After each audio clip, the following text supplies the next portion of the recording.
And for us, it's about, well, that's an opportunity. How do we work with local authority, with the Directorate of Forestry to harvest prosobes, chop it in small pieces, mix it with compounds and abundance of fertilizers on the farm, and turn that into organic soil to grow the food. Remember the picture I showed you of the hub? This is the new hub.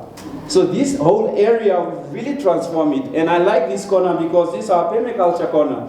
And because, well, greenhouses are fancy, and how do farmers, poor people, afford to be able to grow food in greenhouses? Well, we said there's permaculture.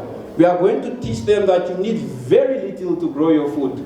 Backyard gardening is one of the initiatives in partnerships with NAFSAN, and telling them, you know, working with communities to show that, well, you have the fertilizer. We teach you how to grow it organically with very little water, with your small borehole and a solar panel. You can do it. And so that's one of the things. So our seedlings. Remember I said we have a nursery. We give them seedlings. So these are pictures from one of the farmers that we are supporting with nurseries. As you can see, there is a lot of spinach, a lot of beetroot, carrots. And these produce are not only sufficiently providing the families, but they're also going to the lodges. So this is also another farmer. So one of the things, we had the capacity building workshops where we took in 9 young people from Malta with 0 skills. And we trained them on organic farming. And our success story is 3 of them, one now works for GIZ, one works for Volvedance Foundation, and the other is now the sole gardener at Rural Revive. What did we do with the rest? We helped them to set up, and we gave them material to set up their own gardens. So, just an example. I like this picture. So cauliflower. So this is a product that a lodge, right? A lodge situated about 500 kilometers away from Windhoek will drive, go to Pick n Pay, buy this, and drive back. It could be that this was grown in Stanbridge or in the south, driven back to Windhoek, packaged in plastic, and sold back to the lodge. This picture was taken when Social Security Commission, one of our funders came, and we had a big cauliflower, bigger than this, grown by one of the locals, much bigger than this, and not wrapped in plastic. So that is also the things that we are trying to do, is how do we rethink our food systems toward food sovereignty? Because when locals take charge of the food sovereignty, then of course you are able to promote food security and reduce poverty. So these are one of, if you go in the south, most of the scenes is those patched designs and beautiful colors, but we are also trying to see how do we incorporate this in our values. We have I mentioned a lot of farms with a lot of sheep, and for us, this is treasure.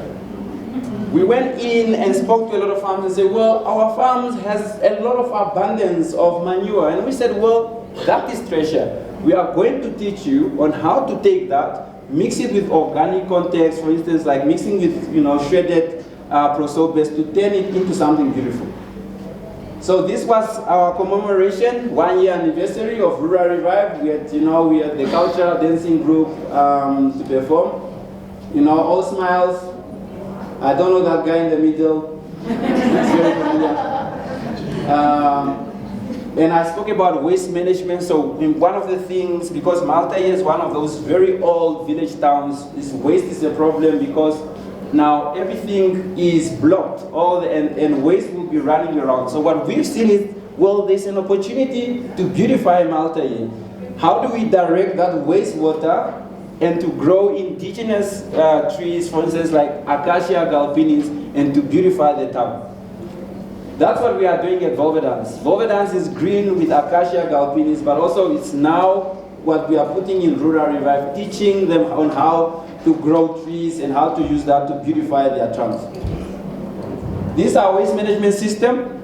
There's an existing borehole, so water comes from the laundry, goes into that, and it gets treated, and that wastewater goes into the gardens. So one will think, well, whether the soap and what, we are using very organic products, very organic to a level that the water that comes out of this is able to grow food. At the moment, we are securing the neighboring properties, the 500 square meter property, where we are also going to put up more more greenhouses. And the idea is that whatever we produce here, goes to the barn, to the lodges, and whatever surplus is going to be subsidized, that we send it to the schools and to the hostels. So this is Lydia. She's no longer with us because she's moved on now. She's working for the Namibia Organic Association, but she was also one of our first local expert agricultures. And if you can see that she's putting together sort of this organic heap with the fertilizer, with the dry grass, and to turn it into compost that we then provide to our gardens. Well, I spoke about enterprise development. Perhaps in future, with the material and the number of women that are able to sew, we can create our own overalls, and so this is one of the commercial farmers who was at our meeting. So in a nutshell, that's what Rural Revival is about. It's about creating a local-based economy, but also looking at new paradigms for promoting progress where people and planet are in balance with each other. Thank you.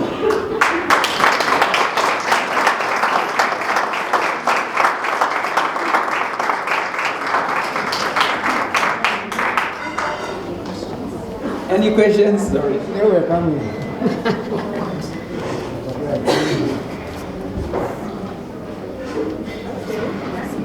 No questions? There's one question.